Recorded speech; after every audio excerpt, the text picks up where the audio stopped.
আমি আনিসুর রহমান আজকে এনবিটিভির পক্ষ থেকে আপনাদের মুখোমুখি।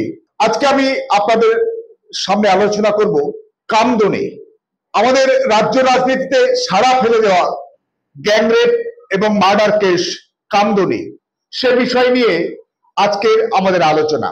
আপনারা জানেন যে 2013 সালের 7ই জুন উত্তর 24 পরগনার কামদুনি এলাকায় এক ভয়ঙ্কর মর্মান্তিক ঘটনা ঘটেছিল। আমাদের 20 বছরের কলেজ পড়ুয়া বোন, সে বিয়ে দ্বিতীয় বর্ষের ছাত্রী ছিল। 2:30টার সময় কলেজ থেকে সে বাড়ি ফিরছিল গ্রামের পথ ধরে, কিন্তু কিছু দুষ্কৃতী, কিছু ভয়ঙ্কর ভাবে একেবারে পিশাচ নারী লোক কয়েকজন দুর্বৃত্ত সেদিনকে তার পথ আঁকলেছিল এবং তাকে জোর করে বলপূর্বক তাকে একটা পরিত্যক্ত কারখানায় নিয়ে যায় এবং সেখানে তার উপরে যথেচ্ছ তার উপরে শারীরিক নির্যাতন করা হয়। কিন্তু শুধু শারীরিক নির্যাতন করে সেই নরপশুগুলো থেমে থাকেনি। সেই 20 বছরের আমাদের বোনটিকে তারা নির্মম ভাবে তার 2 পা ছিঁড়ে দিয়ে তাকে হত্যা করেছিল এবং সেই কারণে সারা বাংলার রাজনীতি উত্তাল হয়েছিল। 2011 সালে পরিবর্তনের যে সরকার তৈরি হয়েছিল তার ঠিক 2 বছরের মাথায় এই ঘটনা ঘটে যায় এবং সব মিলিয়ে 9 জন অ্যারেস্ট হয়েছিল এবং সেই 9 জনের মধ্যে বিচার চলাকালীন একজন মারা যায়, ট্রায়াল ফেস করে, বিচারের মুখোমুখি হয়। প্রথমে এই বিচার শুরু হয়েছিল জেলা আদালত উত্তর 24 পরগনার বারাসাত কোর্টে, কিন্তু সেখানে যারা ভিকটিম পরিবার, তাদের নিরাপত্তার কারণে সেই মামলা চলে আসে আমাদের কলকাতার সিটি সেশনস কোর্টে এবং সেখানে দীর্ঘ সওয়াল জবাব, দীর্ঘ সাক্ষী পর্ব, বিচার পর্ব সেখানে চলে এবং বিচার পর্বে মোট 31 জন সাক্ষীর সেখানে এক্সামিন করা হয়। সাক্ষী হিসাবে তারা তাদের সাক্ষ্য প্রদান করে এবং যে সমস্ত ধারায় এই মামলাটি হয়েছিল 376 এ, 376 ডি, 302, 120 বি, 201 এবং অ্যাডেড সেকশন ছিল 109 এবং 342 ইন্ডিয়ান পেনাল কোডের। এই সমস্ত ধারায় যে বিচার হয়, বিচার শেষে আমাদের সিটি সেশনস কোর্টের মহামান্য জাজ সঞ্চিতা সরকার মহাশয়া তিনি তার রায় ঘোষণা করে 30 জানুয়ারি 2016। তিনি তার অত্যন্ত গুরুত্বপূর্ণ ও স্পর্শকাতর এই মামলায় সেখানে রায় দানকালে ঘোষণা করেন যে ঘটনা একেবারে অত্যন্ত বিরল এবং ভয়ঙ্কর এবং এই পৈশাচিক আর হিম করা কাণ্ডে তিনি মোট 6 জনকে দোষী সাব্যস্ত করেন এবং 2 জনকে প্রমাণ অভাবে তাদেরকে খালাস, বেকসুর খালাস দান করে। 6 জনের মধ্যে 3 জনের তিনি ফাঁসি অর্থাৎ সর্বোচ্চ সাজা অর্থাৎ ক্যাপিটাল পানিশমেন্ট, ডেথ সেন্টেন্স দিয়েছিল। সেই 3 জন হলেন যে আনসার আলী, সাইফুল আলী এবং আমিন আলী। এই 3 জনকে তিনি ফাঁসির সাজা শুনিয়েছিলেন আর বাকি 3 জন ইমানুল, আমিনুল এবং ভোলা নস্করকে যাবজ্জীবন আমৃত্যু কারাদণ্ডের নির্দেশ দিয়েছিল এবং সেটা রায়দান ছিল 2016। তারপরে এই 6 জন যারা সাজাপ্রাপ্ত, এই 6 জনই কিন্তু তারা মহামান্য কলকাতা হাইকোর্টে তারা আপিল করেন। তাদের প্রতি সুবিচার হয়নি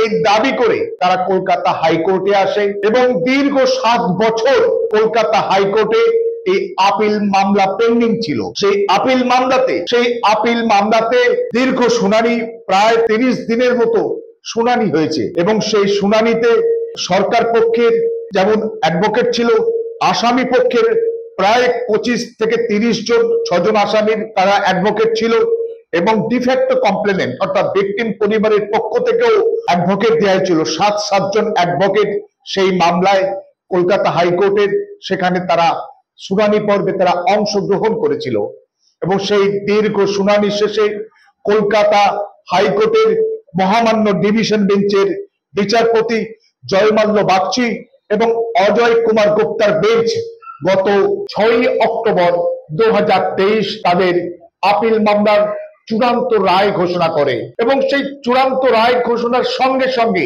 আবার রাজ্য রাজনীতিতে জেগে ওঠে সেই কামদুনি, সেই ভয়ঙ্কর লোমহর্ষক ঘটনা আবার সারা বাংলার মানুষের মনে আবার জেগে ওঠে এবং সেই মহামান্য দুই বিচারপতি ডিভিশন বেঞ্চের জয়মান্য বাগচি এবং অজয় কুমার গুপ্তা তারা তাদের দীর্ঘ 92 পাতার যে রায় তাতে কিন্তু যে 6 জনের ক্যাপিটাল পানিশমেন্ট অর্থাৎ ডেথ সেন্টেন্স হয়েছিল তার মধ্যে 2 জনের ডেথ সেন্টেন্সের বদলে সাইফুল আলী এবং আনসার আলী দুজনকে আমৃত্যু কারাদণ্ডের নির্দেশ দেয় এবং অপর যে ক্যাপিটাল পানিশমেন্ট অর্থাৎ ডেথ সেন্টেন্স হয়েছিল আমিন আলী তাকে কিন্তু বেকসুর খালাস দেন এবং বাকি 3 জন যাবজ্জীবন কারাদণ্ডপ্রাপ্ত আসামি সেই ইমানুল, আমিনুল এবং ভোলা নস্কর তাদেরকে কিন্তু 10 বছর অধিক সময় কারাগারে থাকার কারণে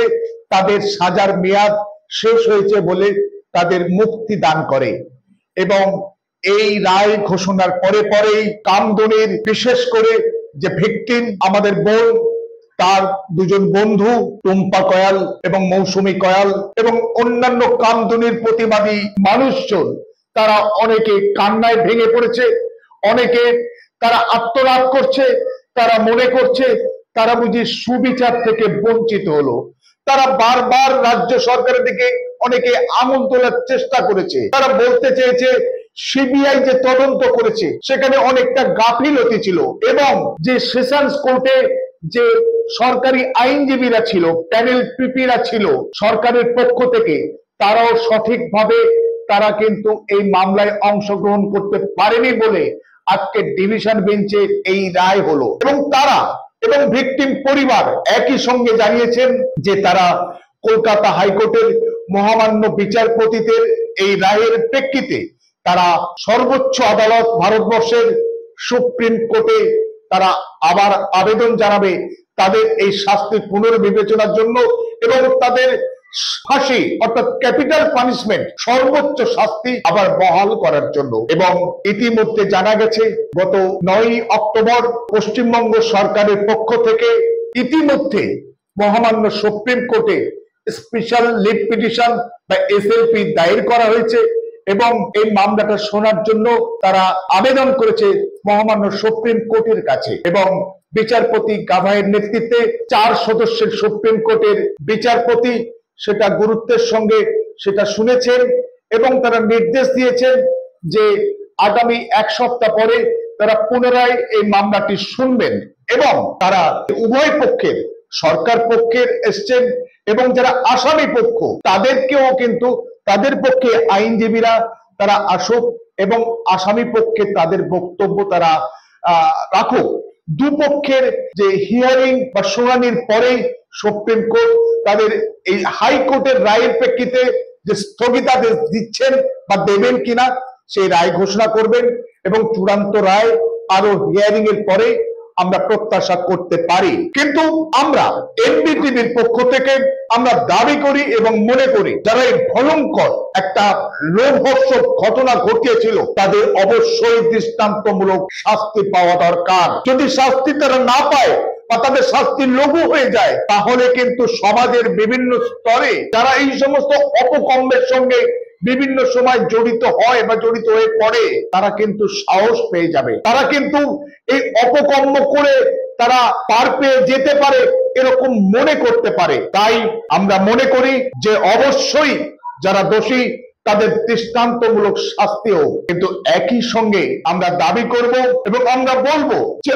অহেতুক দলীয় রাজনীতি যদি এই সমস্ত কাণ্ডের মধ্যে জড়িয়ে পড়ে তাহলে কিন্তু জিনিসটা কিন্তু লঘু হয়ে যায়। আজকের সস্তার রাজনীতির কারবারিরা আজকের মধ্যে ঢুকে পড়েছে, বিভিন্ন রকম মন্তব্য করছে, বিভিন্ন রকম সাম্প্রদায়িক মেরুকরণ করার চেষ্টা করছে। সেটা কিন্তু সমাজের জন্য, আমাদের রাজ্যের জন্য, আমাদের দেশের জন্য এটা ভয়ঙ্কর এবং ক্ষতিকারক। অবশ্যই সেই অশুভ শক্তির শুভ বুদ্ধির উদয় হোক আমরা আশা করব। এখানে রাজনীতি করার জায়গা নয়। আমরা চাই আমাদের রাজ্যবাসী, আমাদের সহ নাগরিক অন্যায়ভাবে তার উপরে বলৎকার করা হয়েছে, তাকে হত্যা করা হয়েছে, তাতে যারা জড়িত তাদের দৃষ্টান্তমূলক শাস্তি হোক। কিন্তু আমরা জানি ইতিমধ্যে তদন্ত প্রক্রিয়া অনেক আগেই শেষ হয়েছে এবং বিচার প্রক্রিয়া অর্থাৎ সাক্ষী সাবত নেওয়ার জায়গাগুলো সেটা অনেক আগেই শেষ হয়েছে। সেশনস কোর্টের রায়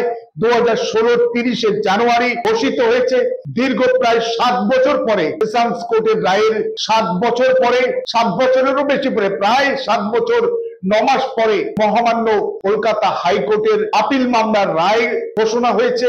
এবং অবশ্যই আজকে রাজ্য সরকার সুপ্রিম কোর্টে গেছেন, ভিকটিম পরিবার তারাও সুপ্রিম কোর্টে যাবার কথা বলেছে। মহামান্য সুপ্রিম কোর্ট এই বিচার প্রক্রিয়ার চূড়ান্ত রায় দান করবেন এবং সেখানে আমাদের প্রত্যেকের সেই সুপ্রিম কোর্টের মহামান্য বিচারপতিদের যে চূড়ান্ত রায়ের জন্য অপেক্ষা করা দরকার, তা না করে রাজপথ কাঁপিয়ে স্লোগান তুলে আমরা কার লাভ কার লোকসান করতে চাইছি, আমার বোধ হয় সেখানে কিন্তু আজকে সেটা প্রয়োজন নয়। আজকের আমার ভিকটিম পরিবারের প্রয়োজন সঠিক আইনি পরামর্শ এবং সঠিক আইনি সাহায্য এবং সহযোগিতা, যাতে আমাদের যে ভিকটিম, আমাদের সেই বোন, তার আত্মা যাতে শান্তি পায় এবং তার পরিবার যাতে সুবিচার পায়, সেদিকেই আমাদের লক্ষ্য থাকবে। সংকীর্ণ রাজনীতি নয়। এবং রাজনীতির কারবারিরা সব সময় ওই ঘোলা জলে মাছ ধরার চেষ্টা করে, তারা বিভিন্ন রকম ভাবে দুর্নীতিতে জর্জরিত। সেই সমস্ত মানুষগুলো মানুষের একটা ইস্যু পেলে তারা ঝাঁপিয়ে পড়ে তাদের মাথা গলিয়ে দিয়ে তারা তাদের রাজনৈতিক ঠান্ডা পানির চেষ্টা করে। সেই সমস্ত অশুভ রাজনীতির ব্যবসায়ীদের থেকে আমার বোধ হয় এই ভিকটিম পরিবারের সাবধান এবং দূরে থাকা দরকার। একই বলবো, একইভাবে যে আমাদের উত্তর 24 পরগনার কামদুনির যে বোনের উপরে যে বলৎকার হয়েছে তার সুবিচার হোক, কালপিটরা দৃষ্টান্তমূলক শাস্তি পাক। এবং একই সঙ্গে আমরা আশা করব এবং দাবি করব, আমাদের দেশ ভারতবর্ষের আরেকটি প্রদেশ গুজরাটে, সেখানে আমাদের বোন 2002-এ বিলকিস বানুকে গণধর্ষণ করা হয়েছিল। শুধু গণধর্ষণ নয়, সেখানে গণহত্যাও একই সঙ্গে চালানো হয়েছিল। বিলকিস বানুকে আজকের যারা গ্যাং রেপ করেছিল, একই সঙ্গে বিলকিস বানুর তার শিশু সন্তান সহ পরিবারের 7 জন মানুষকে খুন করেছিল। কিন্তু বিলকিস বানু তিনি তো আমাদের দেশের নাগরিক, তিনিও তো আমাদের সহনাগরিক, আমাদের দেশের, তিনিও আমাদের বোন। তার ধর্ষণকারীরা, তার পরিবারের মানুষদের হত্যাকারীরা, তারা আজকে ছাড়া পেয়ে গেল স্বাধীনতার 75 বছর পূর্তিতে অমৃত মহোৎসবে। কারণ তারা নাকি ব্রাহ্মণ।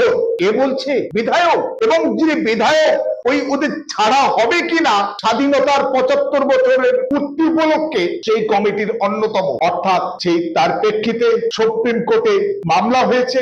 আমরা চাইব সুপ্রিম কোর্ট সঠিক বিচার করবেন এবং বিলকিস বানুর ধর্ষক এবং তার পরিবারের গণহত্যাকারীরা তারা আবার যেন কারা অন্তরালে ফিরে যায়, তারা যেন কখনো এই কারা অন্তরালের বাইরে না আসতে পারে। তারা যদি এইভাবে আবার বাইরে চলে এসে রাজনৈতিক বদান্যতায় সমাজে দাপিয়ে বেড়ায়, তাহলে কিন্তু আমরা কি উপবাস সৃষ্টি করতে চাইবো? একদিকে আমরা কামদুনি বোনের আমরা সুবিচার চাইছি, অন্যদিকে একইভাবে আমরা অবশ্যই চাইবো বিলকিস বানুর ধর্ষকদের দৃষ্টান্তমূলক শাস্তি এবং যাদেরকে কারা অন্তরাল থেকে বের করে সমাজের মূল স্রোতে মিশিয়ে দেওয়া হয়েছে, তারা বহাল তবিয়তে বুক ফুলিয়ে সমাজে দাপিয়ে বেড়াচ্ছে, তাদেরকেও যেন অবিলম্বে আবার কারা অন্তরালে পাঠানো হয়। বা প্রয়োজনে সুপ্রিম কোর্ট চাইলে তাদের প্রয়োজনে ক্যাপিটাল পানিশমেন্ট অর্থাৎ ফাঁসির সাজাও শোনাতে পারে। আমরা একই সঙ্গে কামধনুর বোনের আত্মার শান্তি চাই, তার পরিবার সুবিচার পাক চাই। একই সঙ্গে বিলকিস বানু বা ভারতবর্ষে যারা এই সমস্ত মা বোনদের উপরে অন্যায় অত্যাচার এবং সমাজে যারা ভয়ঙ্কর রকমের বিশৃঙ্খলা চালাচ্ছে, তাদের প্রত্যেকের দৃষ্টান্তমূলক শাস্তি। তাহলে আমাদের সমাজ বাঁচবে, আমাদের রাজ্য বাঁচবে, আমাদের দেশ বাঁচবে। তাহলে মানুষ, আমরা সত্যিকারের মানুষ হয়ে উঠবো। আসুন আমরা সেই সত্যিকারের মানুষ হয়ে ওঠার, সত্যিকারের এই নাগরিক হয়ে ওঠার আমরা চেষ্টা করি। ধন্যবাদ।